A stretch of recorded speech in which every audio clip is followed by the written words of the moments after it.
Hello viewers, welcome to my botanical place. আশা করি আপনারা সবাই ভালো আছেন, আমিও ভালো আছি।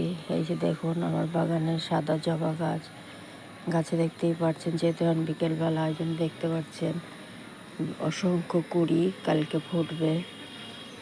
গাছ ভর্তি কুড়ি। এই গাছ প্রতিস্থাপন করেছি 2 মাস হয়েছে, তাতেই দেখুন কত কুড়ি এবং পাতা সবুজ সতেজ আছে। এই দেখুন এখানকার মাটি আমি তৈরি করেছি 50% বাগানের মাটি, 30% গোবর সার, 20% কোকোপিট মিশিয়ে। এভাবে মিডিয়া তৈরি করলে গাছের পাতা সবুজ এবং সতেজ থাকে। আমার গাছ দেখুন পুরো সবুজ এবং সতেজ আছে।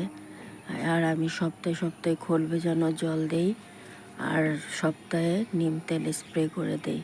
গাছে কোনো পোকা বা কোনো কিছুর আক্রমণ নেই, মিলিবাগের আক্রমণ নেই, একদম সবুজ সতেজ আছে।